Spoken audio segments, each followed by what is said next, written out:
If you are not following what's going on in Canada, you probably should be. I was called crazy a little while ago for even suggesting this, but they are literally trying to criminalize political speech in Canada.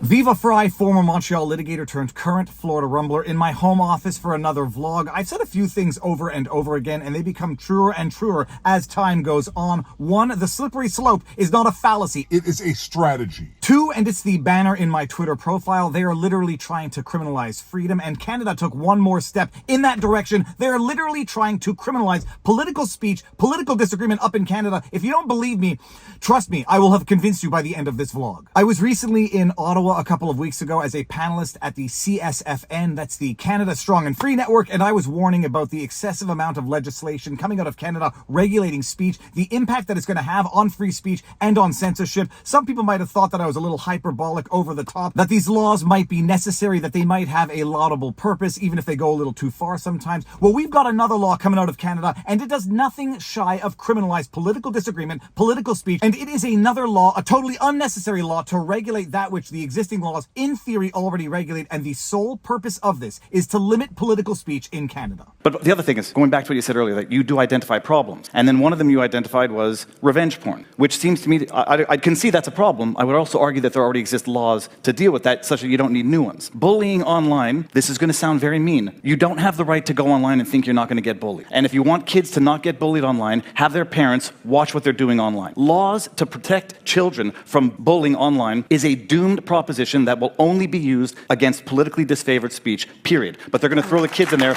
Won't someone think of the kids? You don't have the right to go online and not get called names, period. And someone calls me a dirty Jew online, I don't want them prosecuted. I actually want them to have the right to do that, because if you suppress their right to do that through the protection of the children pretext, you make the problem exponentially worse, as we've seen with each and every piece of legislation that gets passed to protect classes of people. House of Commons of Canada, Bill C-372, an act respecting fossil fuel advertising. My goodness, there's a loud bird there. First reading, February 5th, 2024. Mr. Angus. Now, first things first, it's useful to note that this bill has been presented by Mr. Charlie Angus, member of the NDP, not some unknown, wacky, radical politician. This bill has been proposed by Charlie Angus of the NDP, and because of their coalition with the Liberal government, in theory, in the no... Can you... I'm doing a... Get out of here! Go, get out of here! This is Bill C-372. This comes from NDP Member of Parliament Charlie Angus. He is a veteran and a senior member of Jagmeet Singh's NDP team. This is presented by Charlie Angus, the NDP, who has formed a coalition government with the Liberals, so there's a not unreasonable chance that this bill could actually become law in the normal run of things. Just going to fact check myself in real time. I use the term coalition government loosely. It's not the strict legal parliamentary term of coalition government. They've called it their supply and confidence deal. But bottom line, it's the agreement between the NDP and the Liberals that have continued to prop up the Liberals and not call another election before 2025, which is the legal limit for the next election. And it's the NDP propping up the Liberals. Some are hypothesizing so that Jagmeet Singh can stay in government long enough to secure his federal pension. But bottom line, it's the agreement between the NDP and the Liberals that's keeping the Liberals in power, and that makes this a realistic proposition to potentially become actual law in the country. Back to the vlog. Booyah. Out. But I've just read you the title of the law. Wait until I read you some of the preamble. It reads like something straight out of Orwell's 1984. Summary. This enactment enacts the Fossil Fuel Advertising Act to prohibit the promotion of fossil fuels except in accordance with the provisions of the Act. An act respecting fossil fuel advertising. Preamble. Whereas climate change represents an unprecedented and existential threat to people in Canada and around the world. Whereas extreme weather events, such as the 2021 heat dome in British Columbia, are already proving deadly in Canada, and according to Health Canada, they are expected to increase in frequency and magnitude due to climate change. Well, Health Canada has really been accurate when it comes to other aspects of their governance, so we really should trust them this time. Hashtag sarcasm. Wait until you read the next preamble. Whereas in 2023, Canada experienced the worst wildfire season ever recorded as the country exceeded the largest area ever burned in a year, totaling more than 7.9 million hectares. Set aside the fact that not an insignificant portion of that actually resulted from criminal arson. I raised that issue at the time. I was pulling headlines at the time. I was called a conspiracy theorist at the time. It resulted from actual criminal arson, but I'm sure climate change really made the consequences of that criminal arson much worse. I would say that it's always sad, and I would say also very infuriating to see that people are lighting up fires in the boreal forest on purpose.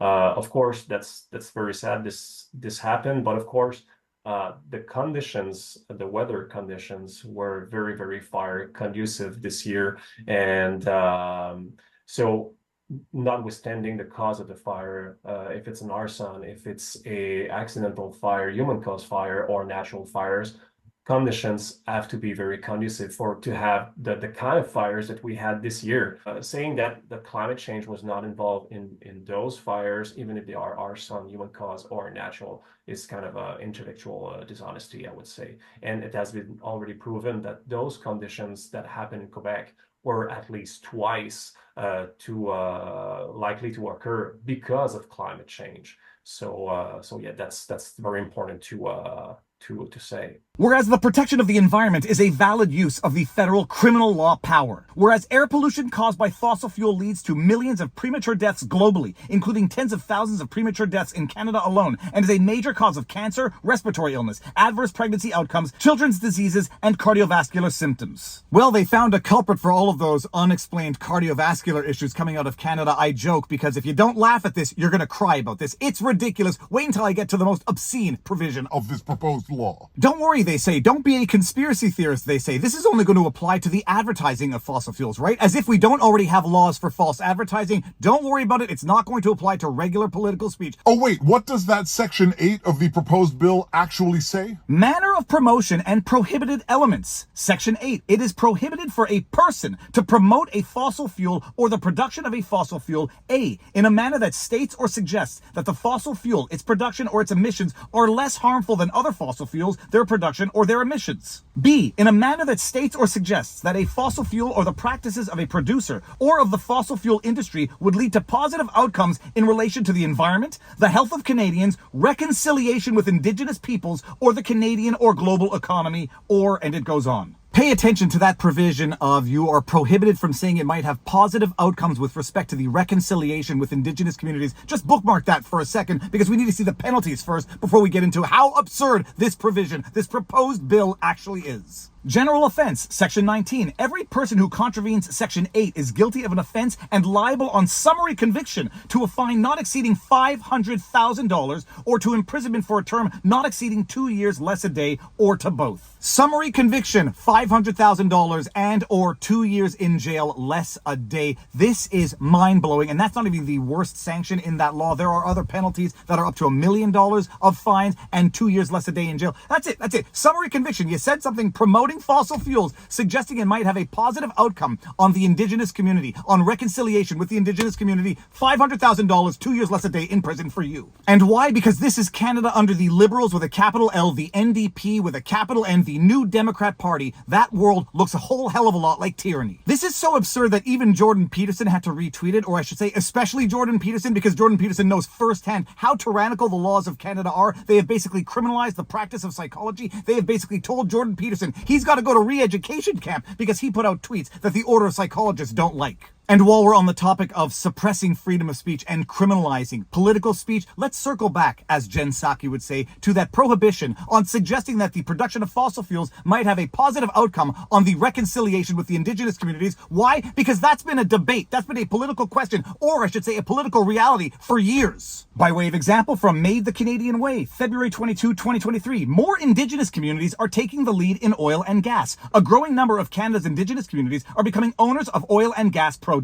If this absurd, tyrannical proposed bill becomes law, that's illegal. You shout like that, they put you in jail right away. From the Fraser Institute, June 11, 2019, how First Nations benefit from pipeline construction. Well, that's a fine of $500,000 and 2 years less a day in jail for the executives of the Fraser Institute. Right to jail. From The Guardian from June 2018, opinion, oil pipelines can be positive for Indigenous people. Here's how. Canadians haven't heard enough about the positive influence that similar projects have had on many Indigenous groups. Right to jail, right away. This is actual insanity. I'm not exaggerating. They will not be happy until they control your very thoughts. The Liberals, the NDP, NDP, they want to control every aspect of your life. They want to control every lever of power. They want to control speech. They want to control thought, and they will not be happy until they put you in jail for exercising your free speech and your free thought. There is nothing liberal about the Liberal Party. They are tyrants of the highest order. Now, some of you are saying, well, this is a project, a pet project of the NDP. There's nothing democratic about the NDP. They are equally fascist in every aspect of their governance. They have nothing to do with democracy. They have nothing to do with the people anymore. Jack Layton is rolling over in his grave, watching what this party has done to itself.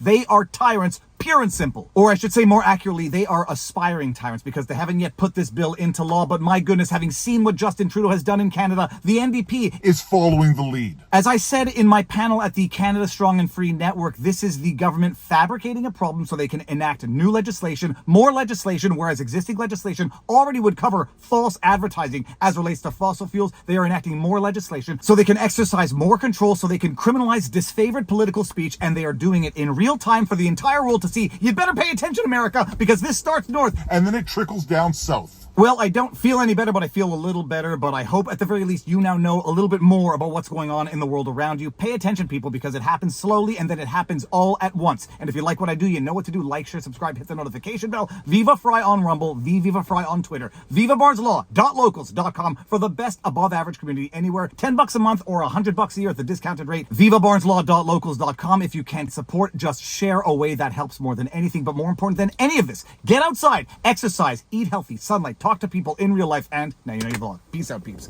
Booyah! Well, I was going to say, if the only thing the government did was to identify problems, that would already be a better start than what we're at right now. I think they manufacture fabricated problems so they can then propose solutions to problems that don't exist and only empower themselves even more. C11, C18, C63. Like, it's wild because C11, which was Online Streaming Act, what was the problem? I mean, the problem was, from the government's perspective, there was free speech on the internet, and they weren't making money off of it, and they weren't suppressing it or silencing it for what they considered to be disfavored political speech. So they manufacture a problem, and then if you come out and say this is unnecessary, well, then you're anti-Canadian content. C18, the link tax, I don't believe there was any problem there except to find another way to indirectly subsidize flailing Canadian legacy media. And the solution that Google has, I don't know what is it, it's how much, $100 million a year now that's going to be going to accredited media, journalists or organizations that employ enough journalists beyond a certain threshold. The government's going to decide. So it's just one way of controlling independent voices, and the internet is the last Wild West where people like me can say things that will sooner than later be deemed to be hate speech. But this is, who was it? It's one of the Greek philosophers. More laws, less justice. This is just another way for the government to control speech in an area where it didn't control it and continue to benefit its, I'll call them corrupt, but rather the legacy media that is failing on its own merits, and they need legislation, prohibitions, and indirect funding in order to survive.